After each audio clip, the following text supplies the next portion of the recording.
तो मसला हल हो गया था, उनको क्यों बुला रहे हैं बता दो देना था। Kaif 6 lecture number 70, more than half way down. अच्छा जी,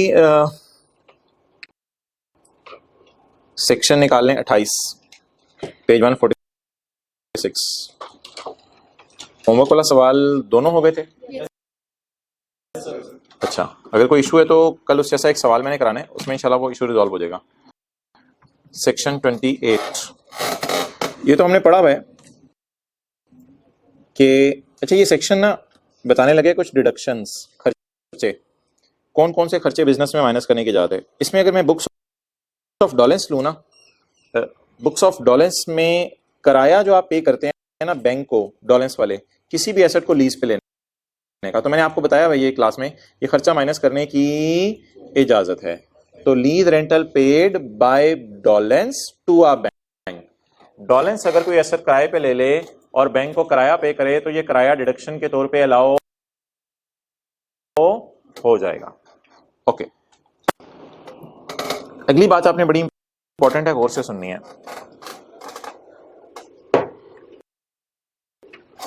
अगली बात यह है कि सर इशू रिजॉल्व हो गया। अगली बात यह है कि आप कोई मशीन किराए पे लें, 40 लाख किराया दें, 60 लाख किराया दें, कोई मसला नहीं। लेकिन अगर आप कोई गाड़ी किराए पे लें तो फिर गाड़ी का किराया 25 लाख से अगर आप ज्यादा देंगे तो लॉ मेकर कहते हैं मैं 25 लाख ही माइनस करने दूंगा। इसकी थीम बिल्कुल वही वाली है, थोड़ा सा आप तसल्ली से बात सुनिएगा, आपको समझ आ जाएगी। असल में लॉ मेकर डिस्करेज करता है, कहता है 25 लाख से महंगी गाड़ी ले नहीं सकते। तो अगर आप 25 लाख से महंगी गाड़ी खरीदें तो कितनी डेप्रिसिएशन माइनस करने की इजाजत है? 25 लाख। 25 लाख से महंगी गाड़ी खरीदें तो 25 लाख डेप्रिसिएशन माइनस करने की इजाजत है। लोगों ने क्या किया था, लोगों ने गाड़ियां किराए पे लेना शुरू कर दी थी और किराया फिर गाड़ी का 40, 50, 60 लाख बन जाता था। तो लॉ मेकर ने कहा नहीं, अगर गाड़ी किराए पे लिया तो अगेन यहां पे आके वही रिस्ट्रिक्शन लगेगी, मैक्सिमम गाड़ी का किराया आपको कितना माइनस करने दूंगा? 25 लाख। जिस तरह डेप्रिशिएट 25 लाख करने देंगे वो तो उस गाड़ी का जो ओन है, ओन की हुई आपने, और अगर आपने किराए पे ली हुई है तो फिर किराया 25 लाख से ज्यादा नहीं, और अगर आपने ओन की हुई है तो डेप्रिसिएशन 25 लाख से ज्यादा नहीं। पढ़ें जी। For reduction of lease rental the cost of vehicle not plying for hire, वही जो डेवो बस के अलावा वाली, शैल नॉट एक्सीड 25 लाख, वही बात।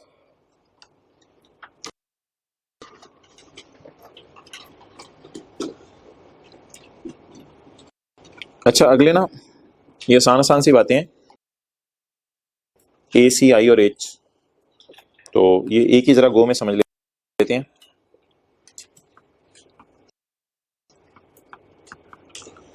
Dawlance is in need of money, Dawlance को पैसों की जरूरत है, डॉलेंस को पैसों की जरूरत है। डिफरेंट अरेंजमेंट्स हैं, 1, 2, 3, 4। आप बैंक लोन ले लें, बैंक लोन ले लें, इस पे आपको क्या पे करना पड़ेगा? इंटरेस्ट पे करना पड़ेगा। आपने बैंक लोन नहीं लेना, आप इंडिविजुअल लोगों से लोन ले लें, आप इंडिविजुअल से लोन ले लें। लेकिन जो आम लोग होते हैं ना, वो फिर कहते हैं यार सबूत के तौर पे कोई सफ़ा हमें दो, क्योंकि आम लोगों से अगर आप उधार लेना तो आम लोगों को तसल्ली नहीं होती कि ये पैसा हमारा वापस आएगा ही नहीं। बैंक से लोन लेंगे तो बैंक एग्रीमेंट कर लेगा, सिक्योरिटी वगैरह ले लेगा। तो जब आप आम लोगों से लोन लेते हैं तो उनको तसल्ली नहीं होती कि हमारा पैसा वापस आएगा भैया। तो ऐसी सूरत में आम लोग कहते हैं कि आप हमें सबूत के तौर पे कोई सफ़ा दो। तो कंपनी प्रिंट करती है सर्टिफिकेट, डिवेंचर्स अभी छोड़ो, कंपनी उसी तरह की चीज है, कंपनी प्रिंट करती है सर्टिफिकेट। तो कंपनी सर्टिफिकेट प्रिंट करती है और इंडिविजुअल्स सर्टिफिकेट होल्ड करते हैं, तो इनको कह देते हैं सर्टिफिकेट होल्डर्स, सर्टिफिकेट होल्डर्स। अब अगर कंपनी ये कहे कि मैं सिर्फ सर्विसेज दूंगी, तुम लोग उधार दो मुझे, तो फिर इनका नाम पड़ जाता है मुदारबा सर्टिफिकेट होल्डर। और अगर इंडिविजुअल लोगों से लोन ले कंपनी, डॉलेंस, इंडिविजुअल लोगों को तसल्ली ना हो तो इंडिविजुअल कहेंगे हमें सर्टिफिकेट दो, तो डॉलेंस सर्टिफिकेट इशू करेगी, इंडिविजुअल सर्टिफिकेट होल्ड करेंगे। अब डॉलेंस फिलहाल फर्ज करें कहते हैं कि थोड़े से पैसे मैं डाल देता हूं, थोड़े से पैसे तुम लोग डाल दो, तो कोई नया काम शुरू करते हैं, तो इन लोगों ने पैसे दे दिए, तो अब इन सर्टिफिकेट्स का नाम बन जाएगा शिरकत, मुशारका। तो मुदारबा में ये होता है कि इंडिविजुअल्स लोन देते हैं, उधार देते हैं, और कंपनी पैसा नहीं डालती, कंपनी सिर्फ अपनी सर्विसेज देती है। मुशारका में ये होता है कि वो लोग पैसा भी डालते हैं, कंपनी भी पैसा डालती है। और आखिरी अरेंजमेंट आपका बैंक के साथ हो सकता है मुशारका का। मुशारका का अरेंजमेंट आपका हो सकता है बैंक के साथ। बैंक के साथ, इस्लामिक बैंक के साथ आप मुशारका का अरेंजमेंट कर सकते हैं, और बैंक को कहेंगे कि थोड़े से पैसे तुम डालो, थोड़े से पैसे हम डालते हैं, तो मोटरसाइकिलों पे एसी लगाते हैं। डॉलेंस नया प्रोजेक्ट, मोटरसाइकिलों पे एसी लगाते हैं। तो डॉलेंस को अगर पैसों की जरूरत पड़े तो 4 तरीकों से पैसे ले सकते हैं। अच्छा, इन लोगों को ना इंटरेस्ट पे नहीं करता, याद रखिएगा। इन लोगों को ना प्रॉफिट का हिस्सा पे किया जाता है, क्योंकि ये इस्लामिक टर्मिनोलॉजीज हैं, तो इन लोगों को इंटरेस्ट पे नहीं किया जाता, प्रॉफिट का हिस्सा पे किया जाता है। तो ट्रांजैक्शन बिल्कुल उसी तरीके से होती है, लेकिन ऐसे इसको स्ट्रक्चर किया जाता है कि आप उसको इंटरेस्ट ना कहें, आप उसको प्रॉफिट कहेंगे। अब डॉलेंस को अगर पैसों की जरूरत है तो बैंक से क्या ले ले? लोन लेके क्या पे कर दे? इंटरेस्ट। बैंक लोन नहीं दे रहा तो आम लोगों से लोन ले ले, लेकिन आम लोगों से लोन लेके कुछ ना कुछ इशू करना पड़ेगा सबूत के तौर पे, एविडेंस के तौर पे, जिसे आप रसीद सी कहते हैं। तो वो रसीद इशू करेगी कंपनी कि मैंने तुमसे लोन ले लिया है। तो जिनके पास वो रसीदें होंगी वो होल्ड कर रहे होंगे वो रसीदें, ठीक है। जैसे जू वाले टिकट इशू करते हैं, आप टिकट होल्ड करते हैं और फिर जू में चले जाते हैं, और फिर पता नहीं चलता कि आप किधर हैं। और अच्छा नहीं, सॉरी। तो मुदारबा सर्टिफिकेट होल्डर्स क्या होते हैं जरा बताएं? मुदारबा सर्टिफिकेट होल्डर सर्टिफिकेट होल्ड करेंगे, कंपनी सर्टिफिकेट इशू करेगी, तो इनको साल के आखिर में प्रॉफिट मिल जाएगा। लेकिन अगर कंपनी भी पैसा डाल दे, आम लोग भी पैसा डाल दें, तो मुशारका। और अगर आप आम लोगों से पैसा ना लें, इस्लामिक बैंक से पैसा लें, तो ये अरेंजमेंट भी मौजूद है, बैंक को साल के आखिर में प्रॉफिट दे दें। ये सेक्शन ये कह रहा है कि ये सारी चीजें डॉलेंस अपने P&L में डिडक्शन के तौर पे डाल ले, ये सारी चीजें खर्चे के तौर पे माइनस करने की इजाजत है। अब ये नोट करने का मैंने बिल्कुल टाइम नहीं देना, ये तो कोई ऐसी चीज है ही नहीं जो नोट करने वाली हो। तो अब सारी बातें पढ़ लें, इधर एज इट इज लिखी हुई हैं, कोई नोट करने की जरूरत नहीं है। एक कॉन्सेप्ट देना था, लेकिन एक काम जरूर कर लें, ये जो ACI और H पॉइंट है इसके साथ लिख लें, Dawlance is in need of money.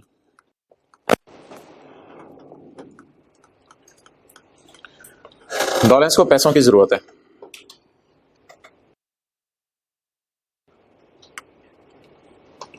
अच्छा, आज ऊपर से मिला के पढ़ने, लेकिन आज ऊपर ये नहीं लिखा हुआ following deductions will not be allowed.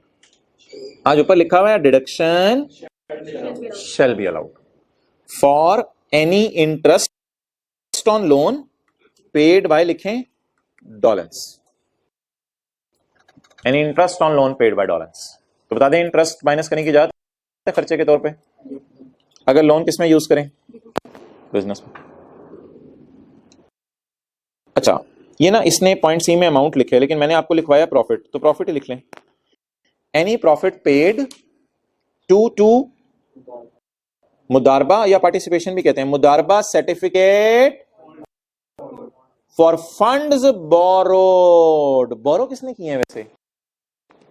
Bye Dawlance. अगर आप आगे लिखना चाहें तो लिख सकते हैं for funds borrowed by Dawlance. नहीं, खांसी नहीं, तेरी में ना कहीं यहाँ चले जाते। अच्छा, पॉइंट आई।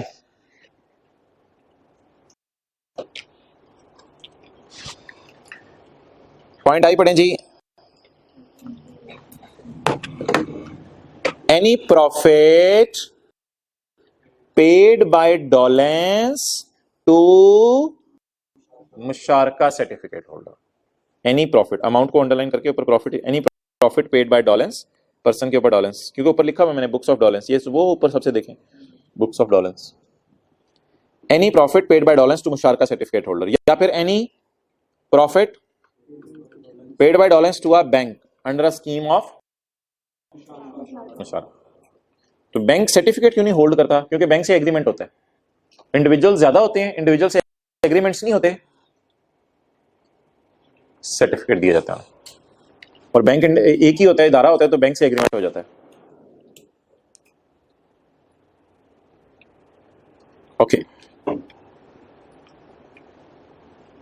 अच्छा, ये आप मुझे इसमें फर्क बताएं जरा, बी पॉइंट में और ACIH में। ACIH में ना वो पैसे उधार ले रहे हैं, आगे उससे कोई मशीन वगैरह खरीद ले उसकी अपनी मर्जी है। ACIH में वो पैसे उधार ले रहे हैं, लेकिन इसमें उसने सोचा पैसे उधार ना ले, मशीन ले लेते हैं, कोई चीज ले लेते हैं, उसका किराया देते रहेंगे। तो डिफरेंट तरीके होते हैं। कुछ लोग क्या कहते हैं, पैसे उधार लेके चीज खुद खरीद लेते हैं। कुछ कहते हैं छोड़ो परे, पैसे क्या उधार पे लेने, डायरेक्ट चीज का किराया दे देते हैं, चीज ले लेते हैं उसका किराया देते हैं, मर्जी आपकी।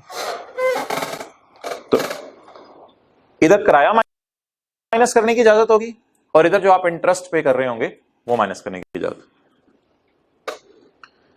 अच्छा, ये सेक्शन मुझे बता दें, डिडक्शंस का है या इनकम्स का है?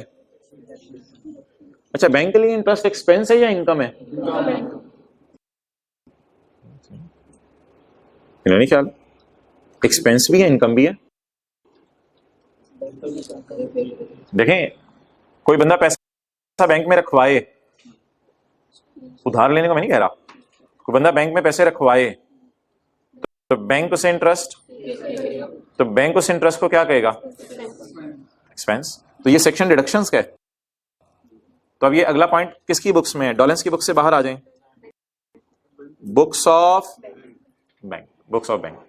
तो बैंक के लिए डिडक्शन है, डिडक्शन अलाउ है, डिडक्शन अलाउ है क्या?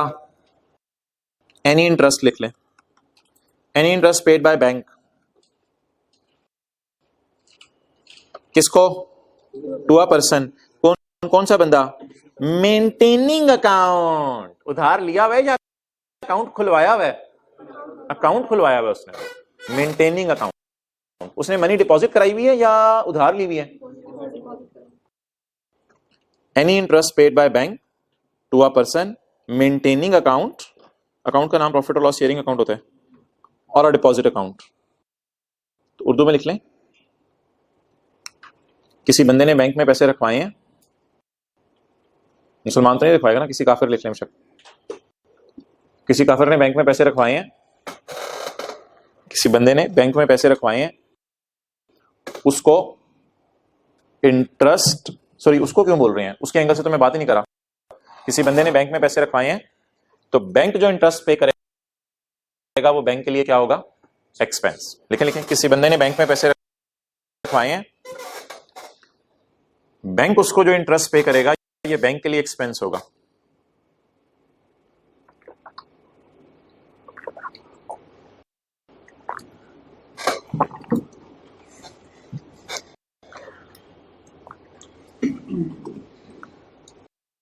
ओके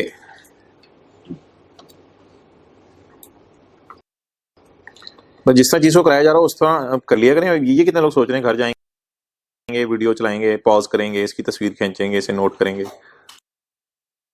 एक बंदा, अच्छा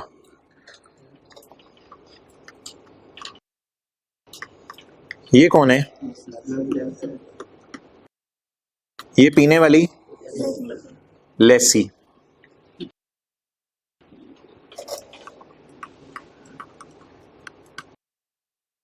ये क्या होता है? Debt collection agent. अच्छा, कभी ऐसा हुआ, कभी जिंदगी में आप एंटर होने लगे हो क्लास में, बंदा सफा पकड़ के खड़ा हो, अभी नाम बताएं, ये नाम है जी, फीस, वो को क्या क्या उसे, उसका नाम क्या होगा? Debt collection agent. और लेसर की जगह कॉलेज, और लेसी की जगह स्टूडेंट्स।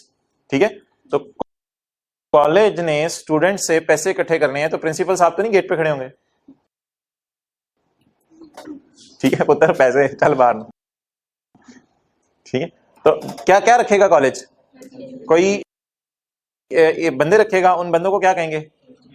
Date collection agent. किसने डेट मारा हुआ है? स्टूडेंट।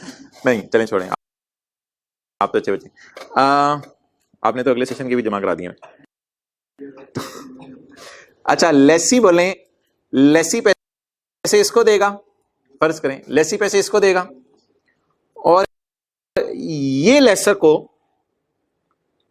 नहीं चूना लगाए, ये जी पैसे बनाना क्या, ये लेसर को इतने पैसे दे देगा। ये क्या चक्कर है? ये अपना कमीशन रखेगा। ये 2 रुपए किसके लिए खर्चा है? एक्सेलेंट, लेसर के लिए 2 रुपए खर्चा है। लेसर को आना कितना था किराया? 100 रुपए, लेकिन लेसर को किराया कितना आया? तो लेसर को कितना नुकसान हुआ? 2 का। ये 2 रुपए किसके लिए खर्चा है? ये सेक्शन डिडक्शंस का है या इनकम्स का है? ये इनकम डेट कलेक्शन एजेंट की है, लेकिन प्लीज ये सेक्शन तो इनकम्स का है ही नहीं। ये सेक्शन किसका है? ₹2 इज डिडक्शन, बोलें किसकी बुक्स में? For lessor. अच्छा, डेट कलेक्शन एजेंट का ना अंग्रेजों ने एक मुश्किल सा नाम रखा हुआ है, स्पेशल पर्पस व्हीकल, क्योंकि ये ना चलते रहते हैं। स्पेशल पर्पस व्हीकल, गाड़ी से इनका कोई लिंक नहीं है, लेकिन स्पेशल पर्पस व्हीकल इनका इन्होंने नाम रखा हुआ है अंग्रेजों ने, तो मैंने कहा मैं भी आपको बता दूं। तो ₹2 इज डिडक्शन फॉर लेसर। चलें जी, NOT DOWN। ओ भाई, तू नोट अप कर रहे हैं, मैंने कहा नोट डाउन कर दो, थोड़ा नीचे करके नोट कर, नोट डाउन।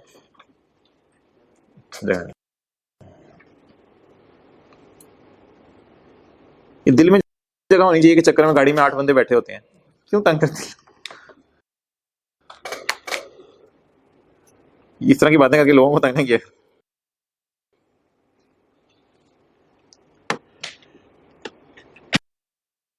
वो शरीफ सा बच्चे बाइक लेके आया पहले दिन, दिल में जगह होनी चाहिए, चलो यार 4-5 लड़के बैठ जाएं, चलो चले, बिला वजह लोगों को तंग ना किया करें। नहीं, इस तरह बात बढ़ जाएगी ना, फिर आपने भी कोई कमेंट सोचा होगा, आपने भी सोचा होगा, आपने भी सोचा होगा, सारे कमेंट्स दे देंगे, फिर बात बढ़ जाएगी। फिर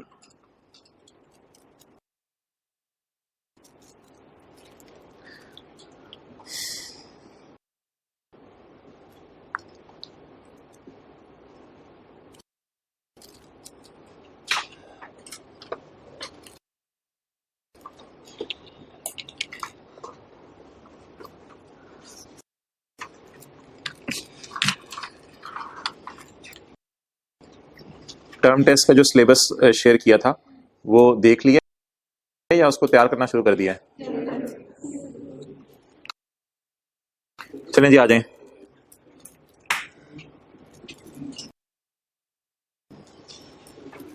जी अच्छा, ये 2 रुपए का मुश्किल सा नाम सुन लें,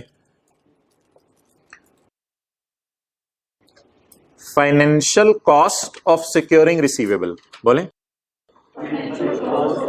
of securing receivable, financial cost of securing receivable. पढ़ें आप पॉइंट जे फॉर जोकर। द फाइनेंशियल कॉस्ट यानी 2 रुपए of securing receivable being the difference, difference के ऊपर 2 रुपए लिखें, being the difference. Financial cost of securing receivable किसके रिसीवेबल है? लेसर के। किससे सिक्योर करवा रहे हैं? कॉलेज के रिसीवेबल है, स्टूडेंट से कह रहे हैं तू सिक्योर रखें, स्टूडेंट कहते हैं हाँ हाँ मेरी जेब में ही रहेंगे इंशाल्लाह। Financial cost of securing receivable being the difference between amount receivable by lessor. कितनी थी? रिसीवेबल बल 100, मिलेबल कभी लफ्ज सुने? मिलेबल, ये नया लफ्ज ऐड कर लें, मिल और आगे इंग्लिश डालें एबल, मिलेबल। तो लेसर को मिले रिसीवेबल कितने थे? 100। तो प्रोसेसिंग स्लो तो नहीं, समझ आ गई है ना। मिलेबल कितने थे? 100।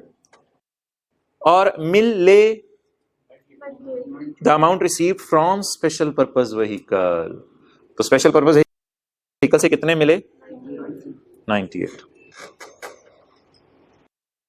ये आगे डेट कलेक्शन एजेंट ना लिखें, घर वालों पे रोप डालना है, फिर उनको समझ आ जाएगा डेट कलेक्शन एजेंट होता है ये। उन्हें कहना है एसपीवी से मिले हैं, वो कहेंगे अच्छा, आप कहेंगे हाँ, कहेंगे क्या, आप कहेंगे मुझे अभी भूला हुआ था, घर वाले कहेंगे ले जाओ इनको। अच्छा जी चलें।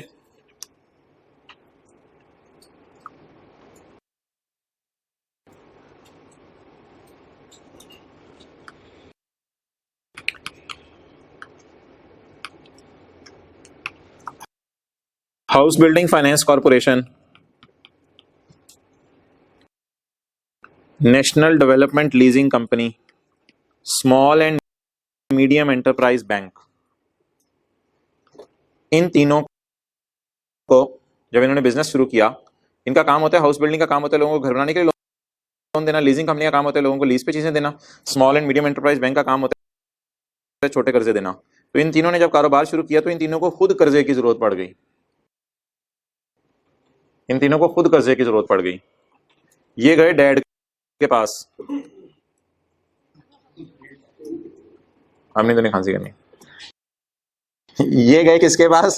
स्टेट बैंक ऑफ, मास्क पहनो, मास्क पहनो, ये गए किसके पास? स्टेट बैंक ऑफ पाकिस्तान के पास। स्टेट बैंक ऑफ पाकिस्तान के पास गए, स्टेट बैंक ऑफ पाकिस्तान ने इनको लोन दिया, स्टेट बैंक ऑफ पाकिस्तान ने इनको लोन दिया। अब ये साल के आखिर में क्या पे करेंगे स्टेट बैंक ऑफ पाकिस्तान को? इंटरेस्ट। ये इंटरेस्ट किसको डिडक्शन अलाउ हो जाएगी? इन तीनों को, इन तीनों को डिडक्शन अलाउ हो जाएगी। Clear? NOT.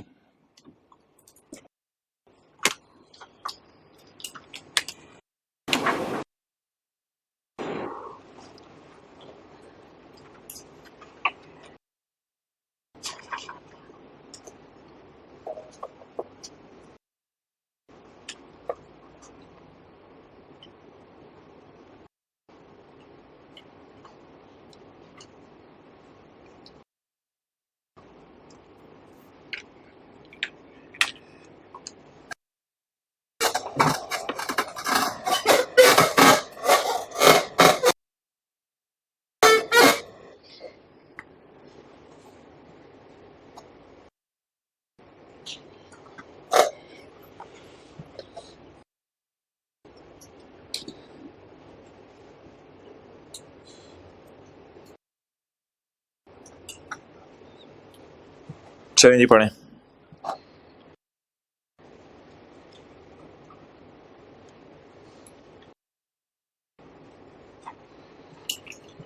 Any interest paid bye बला बला बला टू बड़ी बला ऑन लोन प्रोवाइडेड बाय बड़ी बला टू छोटी तीन बलाएं।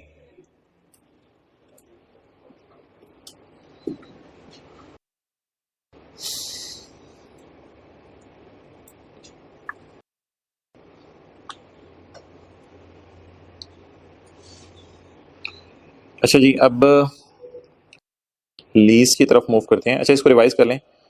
अगर किसी ने एसेट लीज पे लिया हुआ है तो पॉइंट बी की रोशनी में रेंट माइनस करने की इजाजत है। अगर डॉलेंस को पैसों की जरूरत है तो इंटरेस्ट या प्रॉफिट वगैरह माइनस कर ले। बैंक में किसी ने पैसे रखवाए हुए हैं तो बैंक उसे इंटरेस्ट देगा, और लेसर को 2 रुपए का टीका लगेगा। और इन लोगों ने अगर स्टेट बैंक से लोन लिया हुआ है तो स्टेट बैंक को क्या पे करेंगे? इंटरेस्ट पे करेंगे। अच्छा, इसमें जो पेपर में आता है ना सबसे ज्यादा, वो पॉइंट बी आता है कि रेंटल पेड, किराया जो आप पे कर रहे हैं वो खर्चे के तौर पे माइनस करने की इजाजत है। रेंटल पेड माइनस करने की इजाजत है। चलें जी, वो पढ़ते हैं भाई अब हम। रेंटल पेड, ये एक छोटी सी डिस्कशन है इसको डिटेल से हम नहीं डिस्कस करते, हम सिर्फ अपने काम की बात डिस्कस कर लेते हैं। असल में जो लीज होती है उसमें अकाउंटिंग में और टैक्स वालों में इख्तलाफ है। अकाउंटिंग वाले लीज को किसी और तरीके से डील करते हैं, टैक्स वाले किसी और तरीके से डील करते हैं। अकाउंटिंग वाले लीज को कैसे डील करते हैं, ये अनलकीली कैफ 7 में पढ़ाया जाता है कि अकाउंटिंग वाले लीज को कैसे डील करते हैं। तो इसलिए कैफ 5 जो बच्चा पढ़ा हो उसको फिर ज्यादा तफसील पता नहीं होती। तो थोड़ी सी एक बात मैं कैफ 7 की कर दूं, यानी आपको बता दूं कि अकाउंटिंग वाले लीज को कैसे देखते हैं। होता यह है कि जब कोई एसेट आप जाके किराए पे लेते हैं तो टैक्स वाले कहते हैं कि आप इसका किराया पे कर रहे हैं, लेकिन अकाउंटिंग वाले कुछ और कहते हैं। अकाउंटिंग वाले कहते हैं यार ट्रांजैक्शन की ना डीप डाउन जाके सोचो हो क्या रहा है। किसी बंदे को चाहिए थी गाड़ी, उसने बैंक को जाके कहा कि मुझे किस्तें बना दो, तो बैंक ने गाड़ी थी 1 करोड़ की, 80 लाख की, 70 लाख की, जो भी थी गाड़ी, बैंक ने उसकी क्या बना दी, किस्तें बना दी। ठीक है, मशीन खरीदनी थी, मशीन थी, बैंक ने उसकी किस्तें बना दी, किस्तें बना के आपको जो है वो कर दी और आप थोड़े थोड़े करके पैसे दे रहे हैं।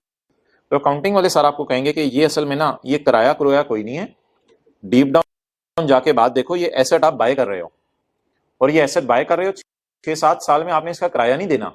ये 6-7 साल की जो किस्तें हैं ना, ये असल में आप इसकी पेमेंट कर रहे हो, बाइंग की कॉस्ट पे कर रहे हो। तो इसलिए अकाउंटिंग के सर कहेंगे कि 5-6 साल तक जब तक आप इसको बाय नहीं कर लेते तब तक आप लेट पेमेंट कर रहे हो, बैंक को आहिस्ता आहिस्ता इस पे इंटरेस्ट पे कर रहे हो, और क्योंकि एसेट आपका पहले दिन ही बन गया है तो आप इसको डेप्रिशिएट करना शुरू कर दो। तो अकाउंटिंग के टीचर ये कहेंगे कि अगर आप एसेट लीज पे लो तो ये किस्तें नहीं हैं, ये तो इंस्टॉलमेंट्स में आप उसकी कॉस्ट प्राइस पे कर रहे हो। बहरहाल बैंक बड़ा तेज है, बैंक उसकी जो प्राइस है उससे ज्यादा पैसे लेता है बाजार वाली प्राइस से, क्योंकि बैंक लेट पेमेंट पे इंटरेस्ट भी मांगता है। तो अकाउंटिंग वाले कहेंगे कि इस पे इंटरेस्ट पे किया जा रहा है और एसेट आपका बन गया है, आप इसको डेप्रिशिएट करो। लेकिन टैक्स वाले कहेंगे नहीं नहीं नहीं यार, ये इधर उधर की बातें कर रहे हो तुम लोग, ये सिर्फ किराया पे हो रहा है, ये हमें तो ये लग रहा है बस किराया पे हो रहा है, एसेट उसेट कोई नहीं खरीद रहे आप, तो डेप्रिशिएट करने की जरूरत नहीं है। तो ये थोड़ा सा इख्तलाफ है, सिर्फ जो मैं हाईलाइट कर रहा हूं वो अंडरलाइन कर लें। Accountants record 2 expenses, accountants 2 expense record करते हैं कैफ 7 की क्लास में।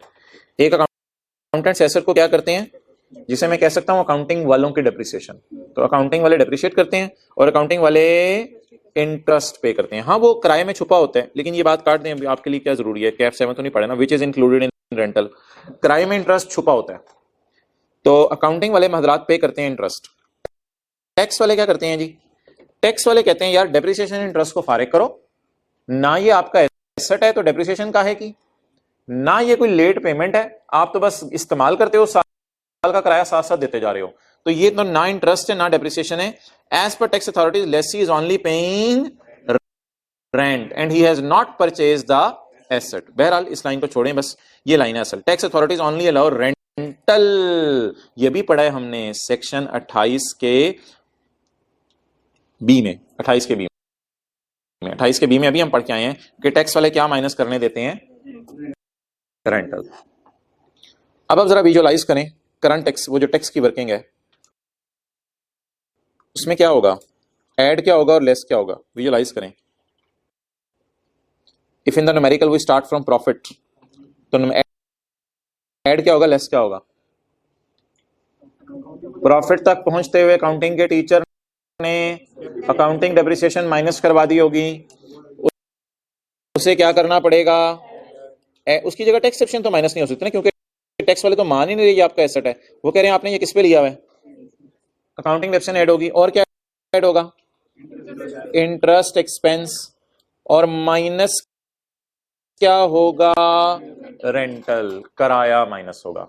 तो बता दें जी, जो अकाउंटिंग वाले कर चुके हैं उसे हम उल्टा देंगे और जो टैक्स वाले चाह रहे हैं उसे हम रिकॉर्ड कर देंगे। क्लियर, ये समरीज में भी जरा देख लें कि बात पक्की हो जाए।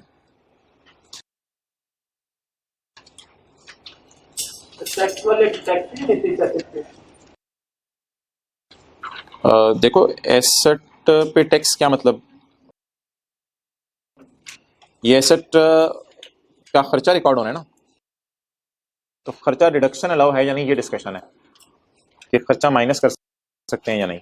तो अकाउंटिंग वाले भी खर्चा माइनस करते हैं, वो किसी और नाम से कर लेते हैं, वो कहते हैं डेप्रिशिएट कर लो और इंटरेस्ट माइनस कर लो। टैक्स वाले कहते हैं नहीं छोड़ो यार, आप किराया बस माइनस कर लो।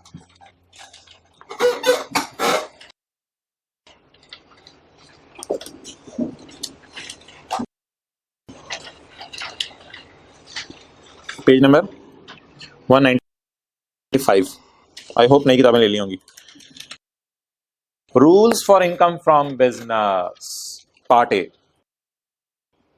Treatment of various adjustments in numericals. Owned assets के बारे में आप क्या करते हैं, किसी को पता है? रिवर्स क्या करते हैं और रिकॉर्ड क्या करते हैं? अकाउंटिंग वालों का डेप्रिसिएशन रिवर्स कर देते हैं और टैक्स डेप्रिसिएशन और इनिशियल अलाउंस कल वाले न्यूमेरिकल में था, टैक्स डेप्रिसिएशन और इनिशियल अलाउंस माइनस कर देते हैं। रिवर्स और रिकॉर्ड कलर्स नजर आ रहे हैं? अच्छा, लीज एसेट्स के बारे में, रनिंग लीज का मतलब है लीज अभी चल रही है, लीज एसेट के बारे में भी क्या मैंने बताया? अकाउंटिंग डेप्रिसिएशन उल्टा देनी है और इंटरेस्ट उल्टा देना है। इंटरेस्ट का नाम होता है फाइनेंस कॉस्ट, और माइनस क्या करना है फिर? Lease rental paid. अच्छा, अभी मैंने सिर्फ आपको 1 समझाया, टिक करें, और 3 समझाया। अच्छा, इनका क्या करते हैं? 6 में आए जरा, डिडक्शंस नॉट अलाउड का, fine to government, income tax, 25,000 से ऊपर की सैलरी कैश में पे कर दी, अनरिकग्नाइज्ड प्रोविडेंट फंड में कंट्रीब्यूशन कर दी। इन्हें क्या करते हैं? The amount given in question is reversed, लिख लें, amount given in question is reversed. याद है फाइन को हम ऐड कर रहे थे क्योंकि वो क्या हो चुका था? माइनस हो चुका था। अच्छा, इसकी जगह फिर माइनस क्या करते हैं? या कभी आपने नोट किया घर में कि इसकी जगह माइनस कुछ नहीं करते, रिकॉर्ड कुछ नहीं करते? तो जरा थोड़ी सी चीजों को रिवाइज कराएं। अकाउंटिंग डेप्रिसिएशन उल्टाते हैं तो टैक्स वाले कहते हैं परेशान ना हो, हमारे वाले डेप्रिसिएशन माइनस कर लो। Accounting loss on fixed asset उल्टा देते हैं, टैक्स वाले कहते हैं हमारे वाला लॉस माइनस कर लो। और हाँ, गेन को छोड़ो भी। अकाउंटिंग अमोर्टाइजेशन उल्टा देते हैं, कल न्यूमेरिकल में थी, और टैक्स वालों की अमोर्टाइजेशन ऐड कहां से करते हैं? क्या हो रहा है, किस दुनिया में आ गए हैं, क्या हो रहा है? जाने। अच्छा, अकाउंटिंग वालों की अमोर्टाइजेशन क्या करते हैं? ऐड कर देते हैं। ऐड, चलिए ठीक है, मुझे अपने से बातें करने दें। अकाउंटिंग वालों की अमोर्टाइजेशन ऐड कर देते हैं क्योंकि वो माइनस हुई होती है, और टैक्स वालों की अमोर्टाइजेशन लेस कर देते हैं। अब तो मुझे ये बात यहां से पढ़ाना पड़ेगा। अकाउंटिंग डेप्रिसिएशन ऐड कर देते हैं और टैक्स वालों की डेप्रिसिएशन लेस कर देते हैं। लिखें यार, इधर लिखें ऐड। आज आपको तो इतना भी नहीं पता, इधर लिखें ऐड, इधर लिखें लेस। तो ज्यादा डिटेल में किताब बनानी चाहिए। इधर इन दोनों के साथ लिखें ऐड, अकाउंटिंग डेप्रिसिएशन और इंटरेस्ट ऐड, और रेंटल लेस। ठीक है। अच्छा, fine to government, income tax वगैरह, इसको क्या, ये मैंने लिखा हुआ है, इसको क्या कर देते हैं? ऐड कर देते हैं। लेकिन इसकी जगह मेरे ख्याल से लेस कुछ नहीं करना होता। ठीक है। अच्छा, ये जरा पॉइंट 7 समझाएं, इसका मैं मिटा रहा हूं, रिवर्स और रिकॉर्ड वाला। देखा है आपने मुझे मिटाते हुए, मुझे लगा। Deductions allowed such as fine not pay to government, ये तो अलाउ है ना, और प्रॉपर्टी टैक्स, टोकन टैक्स, और 27,000 की सैलरी चेक में नॉट अलाउड। क्या हो गया, किधर आए? 27,000 की सैलरी चेक में, 27,000 की सैलरी चेक में पे कर दी, मुझे बताएं अलाउड है नॉट अलाउड? नॉट अलाउड बोल रहे हैं। अच्छा जी, 40,000 की सैलरी चेक में पे कर दी, अलाउड है। 22,000 की सैलरी कैश में पे कर दी, अलाउड है। तो अलाउड की तो बहुत मिसालें हो सकती हैं। अलाउड वाले खर्चों को हम न्यूमेरिकल में क्या करते हैं? इग्नोर। क्यों इग्नोर करते हैं? प्रॉफिट तक पहुंचते हुए क्या हो चुके होते हैं? लेस हो चुके होते हैं। तो टैक्स वाले कहते हैं आपने अच्छा किया। तो मेरे ख्याल से फिर इसमें रिवर्सल और रिकॉर्डिंग की जरूरत नथिंग, नो नीड। तो ये मोटी मोटी सवाल में एडजस्टमेंट्स थी, उनको टैकल करने का तरीका था। मैंने समझा था आता है आपको। तो अब 0.24 और 5 हमारा रह गया, वो फिर किसी दिन करेंगे जब आप तैयार होके आएंगे। ओके जी जी बिल्कुल पूछें। क्या आपने कैफ 7 पढ़ा हुआ है? कैफ 7 पढ़ा हुआ है? क्लास के बाद पूछ लो फिर, तो कुछ शायद कैफ 6 के स्कोप से बाहर निकल जाएगी बात। Your body language is saying okay, तो क्लास के बाद पूछ लेना। अच्छा भाई आगे आए, वापस आ जाएं।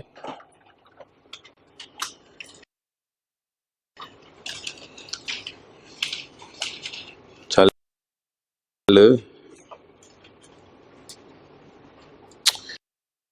अल्लाह अकबर। बेच दें, बोले बेच दिया।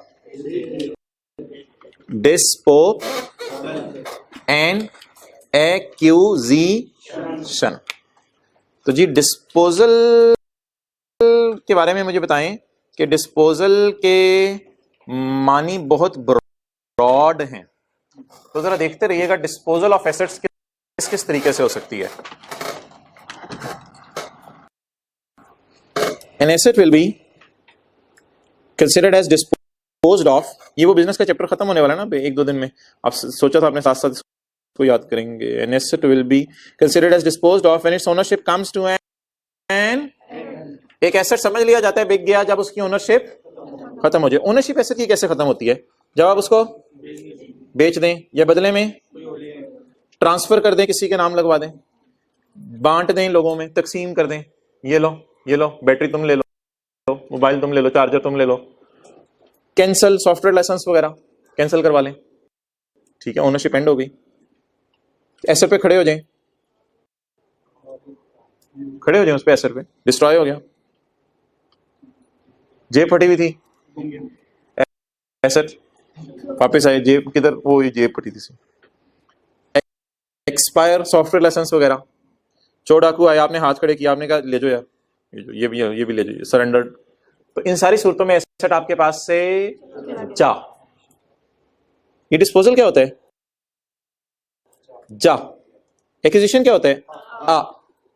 तो अभी हम क्या पढ़े हैं?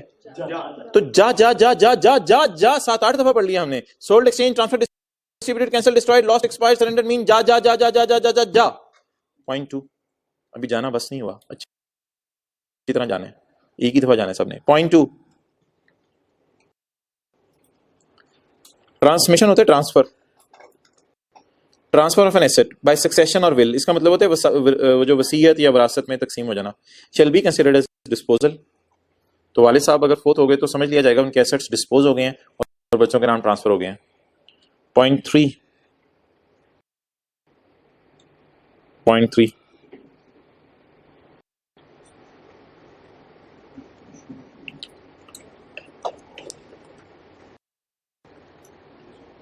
ये कैमरा करो इसी की तरफ, इस वाले की तरफ करो, इस वाले एसी की तरफ। आप लोग भी देखें इसी को। ये से प्रिंसिपल साहब ने उतारा, गाड़ी में रखा, चुप करके लेके जा सकते हैं, उनकी मर्जी है यार, हाथ धो के यहाँ बात क्यों नहीं, मैं ये तो नहीं आपने डाला चुप करके ले गए, वो लेके जा सकते हैं।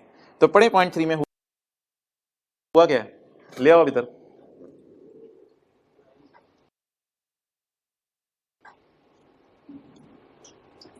बिजनेस में तो बिक गया ना, कल आप इधर आएंगे तो ऐसे नहीं लगा होगा अगले दिन। बिजनेस के एतबार से बात करें तो ये बिक गया। तो बताएं जी, एप्लीकेशन ऑफ अ बिजनेस, यहां से यहां एरो खींच लेते हैं ना, यानी बिजनेस से घर जा रहा है,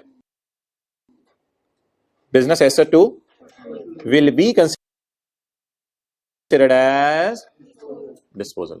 किस दिन? When it is put to, जिस दिन से आपने जाती इस्तेमाल शुरू कर दिया।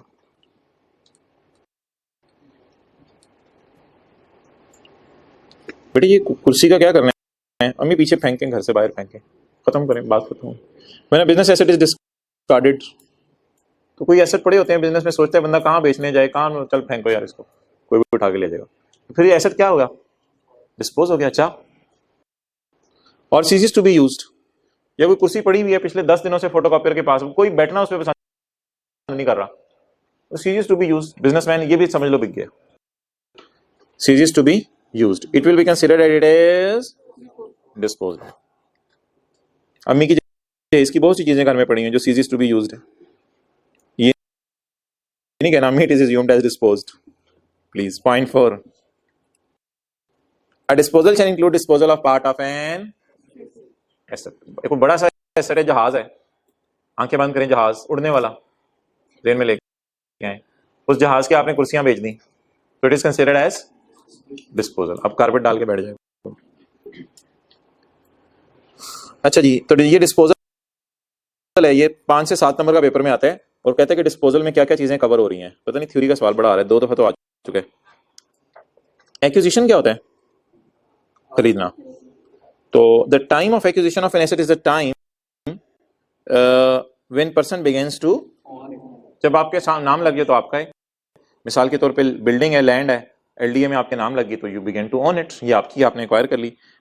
कोई एसी वगैरह तो बिल उसका आ गया और एसी आपने खरीद लिया तो ये आपका है।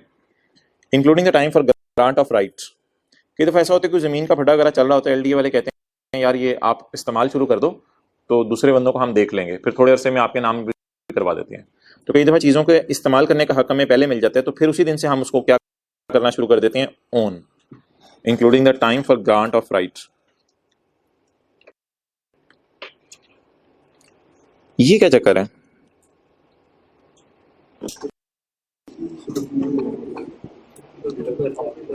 बताएं।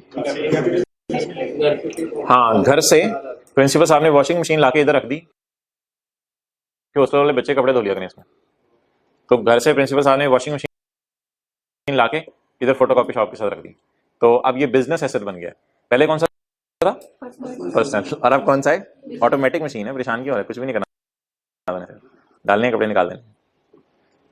दिस इसलिए करने पड़ेंगे। The application of a personal asset to business use shall be considered as an acquisition when the asset is put to business use। Online क्लासों के बड़े फायदे ये हैं कि तैयार नहीं होना पड़ता आपको। अच्छा जी, डेफिनेशन। जो एसेट सिर्फ घर में यूज हो रहा है डेट इज पर्सनल, जो एसेट बिजनेस में यूज हो रहा है डेट इज बिजनेस। लेकिन जो एसेट पर्सनल बिजनेस दोनों में यूज हो रहा है उसे क्या कहना चाहिए? नहीं, पर्सनल बिजनेस नहीं, अपनी चीजें ना निकाल लग रहे हैं, उसको बिजनेस एसेट कह देना चाहिए, क्योंकि उसको डेप्रिशिएट करना है हमने सेक्शन 22 में, उसकी डेप्रिसिएशन पोर्शन भी करनी है, तो उसको बिजनेस एसेट कहना चाहिए। तो जो सिर्फ घर में यूज हो रही है गाड़ी, जो सिर्फ दफ्तर के कामों में इस्तेमाल हो रही है, और जो गाड़ी दोनों कामों में इस्तेमाल हो रही है, business asset. Business asset means an asset held wholly for use in business और including stock, depreciable asset. Personal asset means asset held for personal use. Stock in trade business asset होता है ना, क्योंकि आमतौर पे तो होली बिजनेस में use होता है, और अगर आप घर ले जाएं तो वो और बात है, वरना आमतौर पे तो होली बिजनेस में यूज ही होता है। सेक्शन 76, इसका ना बस 3-4 पॉइंट पढ़ के हम खत्म करते हैं आज, काफी हो गया बस। Section 76, this section shall establish the cost of asset. यार ये तो हेडिंग से हमें पता चल गया था, कहते नहीं मैं तमहीद बांध रहा हूं, बांध फिर खुद ही। दिस सेक्शन शैल एस्टैब्लिश, ये अकेले में जाके घर में पढ़िएगा जरा तसल्ली से, याद भी करेंगे। This section shall establish the cost of asset, ऊपर भी ये लिखा हुआ है हेडिंग में। अच्छा, एसेट किस तरीके से आप तक पहुंच सकता है? आप बाजार से खरीद सकते हैं, आप घर से लाके दुकान पे रख सकते हैं, आप खुद बना सकते हैं। तो बस 3 तरीके से एसेट फिलहाल आज हम डिस्कस करेंगे आपका बन सकता है। इन तीनों की कॉस्ट कैसे निकलेगी? तो एसी से शुरू करते हैं, और एसी हम अज्यूम करते हैं हमने दुकान से खरीदा है और जाके क्लास के अंदर।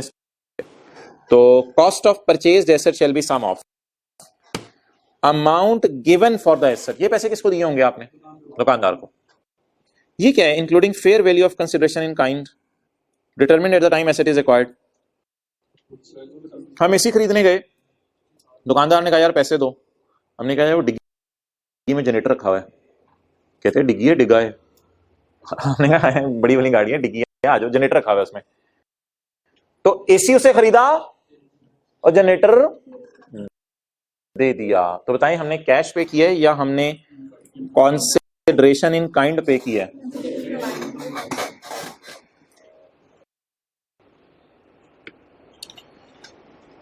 जी इंजमाम बताओ, डिगा पंजाबी में किसे कहते हैं?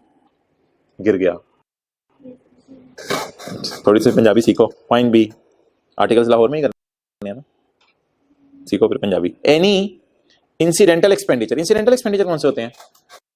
जरूरी खर्चे, इंस्टॉलेशन, ट्रांसपोर्टेशन, एसी के लिए इंस्टॉलेशन, ट्रांसपोर्टेशन। लिख लें, कुछ नहीं हो जाएगा। पता नहीं आप लिखते क्यों नहीं, याद रह जाएगा मुझे, मैं क्यों लिखूं। Again another issue, announcement. जी point B, any incidental expenditure की मिसाल आपने लिखनी इंस्टॉलेशन और ट्रांसपोर्टेशन पेड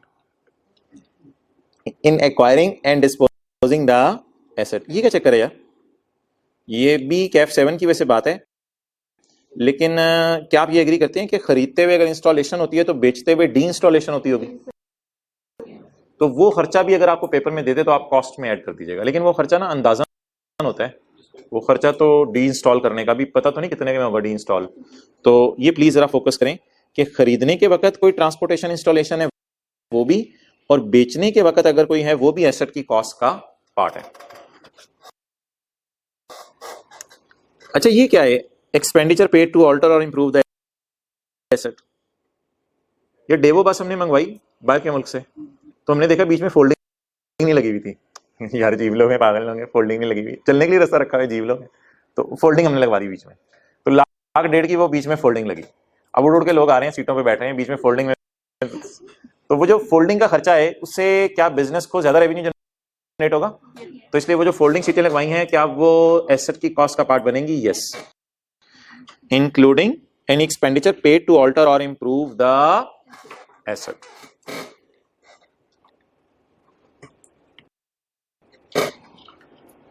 ये बट सब आ जाते हैं हर जगह। अगर आज ही आपने मुझे ना बताया ना इसका मतलब, तो आज आपको कुट पड़ेगी। रेयर सर्कमस्टांसेस में टैक्स वाले क्या कह सकते हैं कि कोई भी खर्चा फौरन एक्सपेंस में डाल दो, बजाय के कैपिटलाइज करके थोड़ा थोड़ा डेप्रिशिएट करो। ये करने की इजाजत नहीं है, लेकिन ऐसा होता नहीं है। But shall not include any expenditure which is fully allowed as deduction. आगे लिख लेना, इधर इसने बात अधूरी लिखी है। इन ईयर ऑफ परचेज, अगर टैक्स वाले कहते हैं ट्रांसपोर्टेशन को फौरन खर्चे में डालो तो डाल दीजिएगा, लेकिन पेपर में प्लीज ट्रांसपोर्टेशन खर्चे में ना डालिएगा, वो एसेट ही है। लेकिन खुदा ना खासा टैक्स वाले किसी खास बंदे को कोई बेनिफिट देना चाहें तो वो उनकी मर्जी है। रेयर सर्कमस्टांस वाली बात है। अच्छा, घर से एसेट लाके बिजनेस में लगा दिया, इसकी क्या कॉस्ट होगी? किस दिन की? If personal asset is put to business use, its cost will be the fair value on the date it is put to business.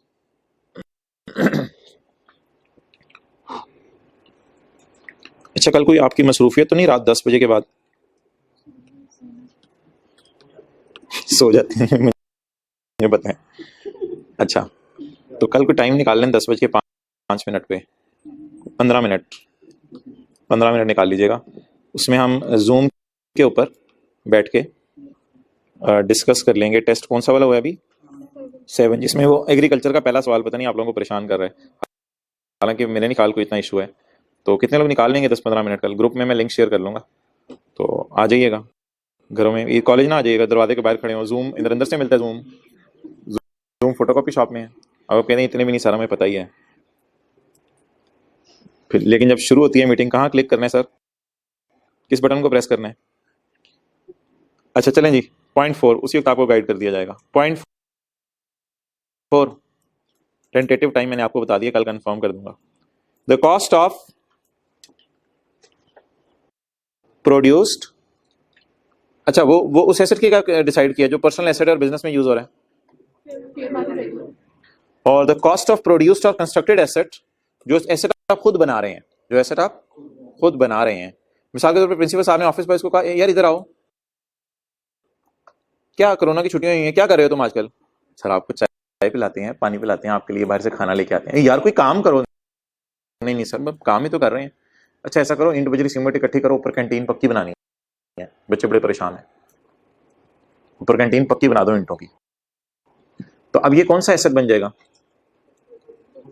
Bye करके हमने ऊपर रखी है बिल्डिंग, अल्लाह से कहा अल्लाह बिल्डिंग भेज दे, खुद कंस्ट्रक्ट कर रहे हैं, तो कंस्ट्रक्ट वाली चीज का खर्चा कैसे आएगा? मटेरियल, लेबर वगैरह सारा खर्चा। पढ़ लें point 4, the cost of produced और constructed asset shall be the total cost incurred. Total cost से मुराद लिख लें मटेरियल, लेबर, ओवरहेड। लेकिन कल मटेरियल, लेबर, ओवरहेड स्टॉक के लिए बात हो रही थी, आज फिक्स्ड एसेट बन रहा है हमारा, मटेरियल, लेबर, ओवरहेड।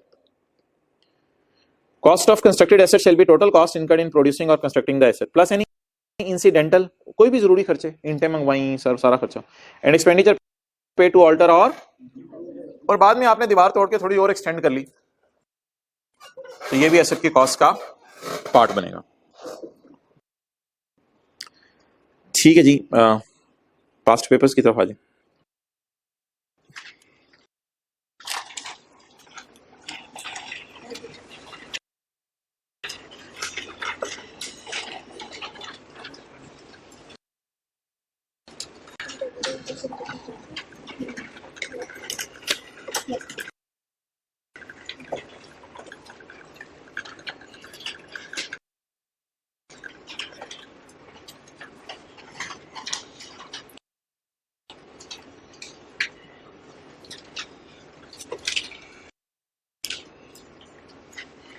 ये मैंने ऑलरेडी दूसरी क्लास में टिक किए हुए हैं, तो मैं आपको ना सिर्फ नंबर बोलता रहूंगा, टिक तो आपको नजर आ जाएगा व्हाइट बोर्ड पे। 39 का बी, ये होमवर्क है आपका। इसमें देख लेंगे दो डेटर हैं, दोनों के राइट ऑफ की अमाउंट आ रही है और टैक्स अथॉरिटीज ने पास में कितना अलाउ किया था ये आ रही है, नीचे शायद रिकवरी भी आ रही है दोनों की। तो 3 फिगर से खेलना आता है, तो ये ट्राई कीजिएगा सवाल 5 नंबर का। अच्छा, क्वेश्चन 38, इसमें कोई इमूवेबल प्रॉपर्टी बिक रही है, बिल्डिंग वगैरह, और फिर कोई एसेट एक्सपोर्ट हो रहा है, कर लेंगे इसको या कराना पड़ेगा? हो जाएगा। 38 टिक कर लें, 2.5 नंबर का। 37 पढ़े? नहीं, इसमें तो बता देना, अभी बता दें क्या है। डिस्पोजल के जो 5 पॉइंट पड़े हैं, 1 2 3 और वो जो पता नहीं 4A भी था, तो डिस्पोजल के सेक्शन 75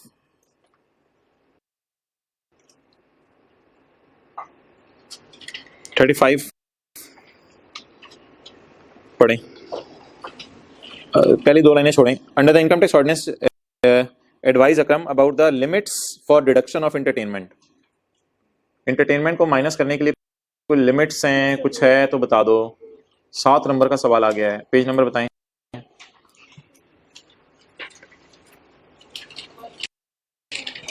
वन 29 ये है।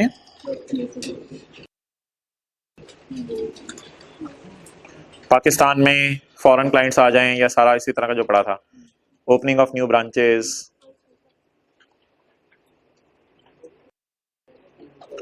अच्छा, ये अजीब सी बात होती है पेपर में, आप हाँ यार ये वो 5-6 पॉइंट थे, पढ़े थे वैसे एक दफा, लेकिन उस दिन तो मैं दोस्तों के साथ निकल गया था, रिवाइज नहीं कर सका था।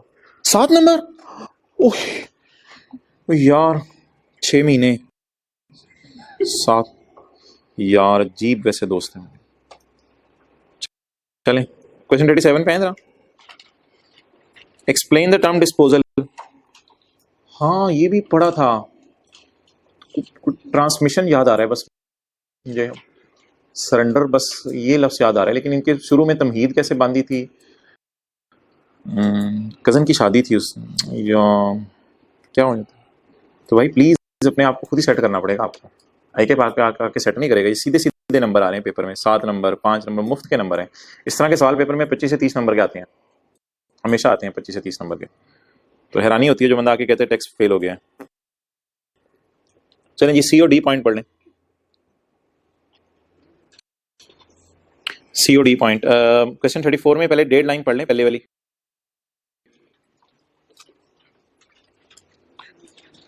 Under the provisions of income, इसको ना जाते ही याद कर लिया करें घर से, फौरन जाते ही पहले फौरन पढ़ लिया करें, चीज़ें याद रह जाती हैं। ट्रांसमिशन, सरेंडर, ये अल्फाज क्लास में सुने होते हैं, ताज़ा ताज़ा याद हो जाते हैं। What would be the cost of an asset for the purpose of depreciation. Cost को अंडरलाइन करके लिख लें, सेक्शन 76। चलें जी, डी पॉइंट पढ़ें अगले सफे पे, स्क्रीन पे मत देखें, किताब से पढ़ें।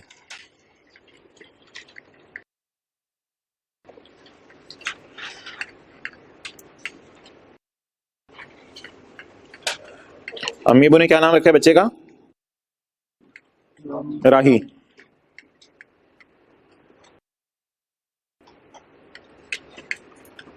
राही ने क्या मार्का मारा है?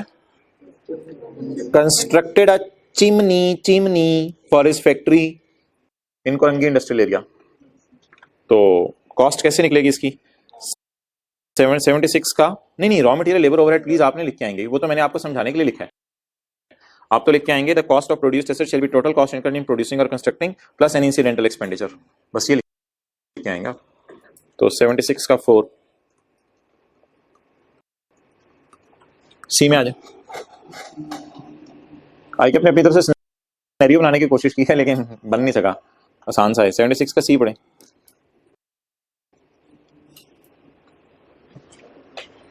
तलहा ने शुरू किया कारोबार, उसमें उसने ये किया कि अपना जाती कंप्यूटर जो है ना दिल पे पत्थर रख के बिजनेस में लाके यूज करना शुरू कर दिया, अब घर में इस्तेमाल नहीं करता। तो इसकी कॉस्ट कैसे निकलेगी? 76 का 3 होगा ना, 76 का 3 द फेयर वैल्यू, 76 का 3, 76 का 3। आगे बढ़े।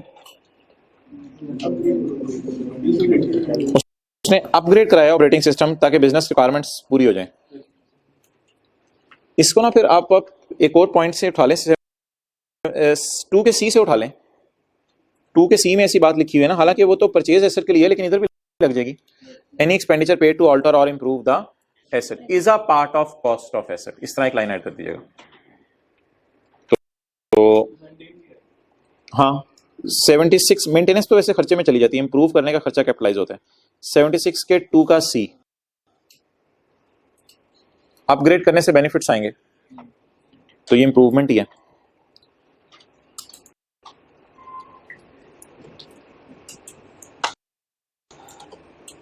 क्वेश्चन 33,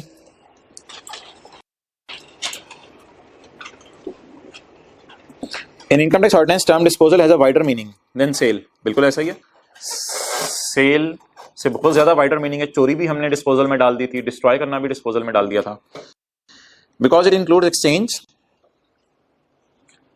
ये लफ्ज साथ बैठा हुआ था रशीद, वैसे तो बुलाने की इजाजत नहीं है, लेकिन आप में से कौन ये रशीद, ये लफ्ज सर ने क्लास में बोला था, रिलिंक्विशमेंट, एक्सटिंग्विशमेंट। रशीद ने कहा छड़ यार, रिक्वायरमेंट पढ़ो, रिक्वायरमेंट पढ़ो। List the situations under which asset may be disposed of. अच्छा, ये परेशान करने के लिए, ये कैंसिल होता है असल में, इन दोनों का मतलब होता है कैंसिल कराना। लेकिन सवाल तो आसान सही है ना, सवाल तो यही है कि डिस्पोजल कब कब होगी। तो डिस्पोजल वो 4-5 सिनेरियो से पढ़े हैं। क्वेश्चन 32 पढ़े।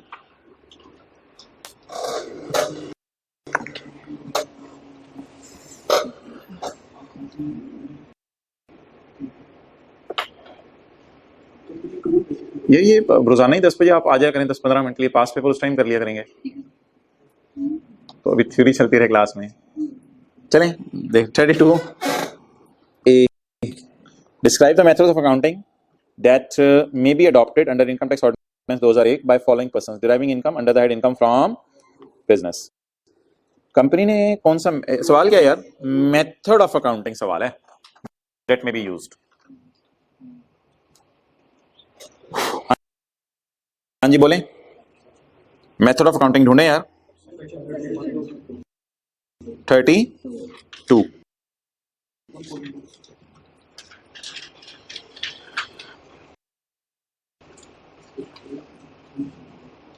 सेक्शन 32 में आप बहुत गंद मचा हुआ है, इसको साफ कर लेते हैं। हाँ देखें जी, कंपनी ने कौन सा मेथड यूज करना है? अगला सवाल क्या है? Person other than company, cash और accrual. State the provisions of income tax ordinance relating to change in method of accounting. Business में अगर मैं मेथड ऑफ अकाउंटिंग चेंज करना चाहता हूं तो प्रोविजंस बताएं लॉ की। प्रोविजंस होते हैं जितनी भी बातें लॉ में लिखी हुई हैं उसके बारे में। जी बताएं। चेंज का लफ्ज ढूंढने, दो जगह लिखा हुआ है। एक्सेलेंट। 4 में भी लिखा हुआ है, 5 में भी लिखा हुआ है। 4 में क्या लिखा हुआ है चेंज के बारे में? कमिश्नर से इजाजत लेनी पड़ेगी। और 5 में क्या लिखा हुआ है? इजाजत लेते हुए नहीं, चेंज करते हुए ध्यान रखना कि डबल रिकॉर्डिंग नहीं करनी, और सिरे से रिकॉर्डिंग ना करें, ये भी नहीं करना। बीच बीच में से भी कभी कभी पूछ रहा है, तो 4 और 5 सिर्फ जवाब में लेके आएंगे। इसको कहते हैं जवाब ही दे देना। ओके, 4 नंबर की इंटेंजिबल की डेफिनेशन पूछ ली। यार मुझे तो सॉफ्टवेयर याद आ रहा है, 7 वाला। अच्छा, मुझे मोशन पिक्चर फिल्म याद आ रही है। चल यार, आधा आधा, एक तो हो गया हमारा नंबर। ये तो कोई तरीका नहीं, अपने अपने नंबर भाई पेपर में प्लीज। अच्छा छोड़ें इसको। अब आप आ जाएं आज का होमवर्क, जो सही न्यूमेरिकल देना है फुल फ्लेज वाला। वो तो छोटे छोटे सवाल आपको बताया ना। आज का होमवर्क, कंट्रोल F सिकंदर।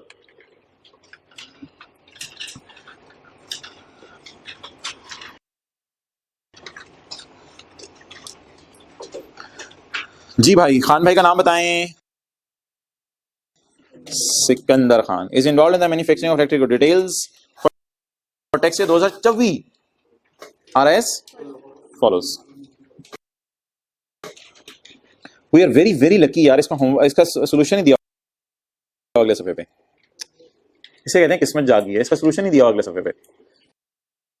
तो इसमें कोई एडजस्टमेंट ऐसी हो जो कि मुश्किल हो तो मुझे बता दीजिएगा। ये सवाल कल हम करेंगे, इस पे तकरीबन 1 घंटा 10 मिनट लगेगा, लेकिन कितने लोग इसको ट्राई करके आएंगे। तो इसमें रेवेन्यू आ रहा है, कॉस्ट ऑफ सेल आ रही है, तनख्वाहें आ रही हैं, डेप्रिसिएशन, ओन्ड एसेट की, लीज एसेट की भी डेप्रिसिएशन आ रही है। इसको देख लीजिएगा क्या करना है। फिर इंटरेस्ट भी आ रहा है कोई लीज एसेट्स का, बिल्डिंग पे लॉस आ रहा है, ट्रेवलिंग के खर्चे, कोई टैक्स पे किए, इनकम टैक्स।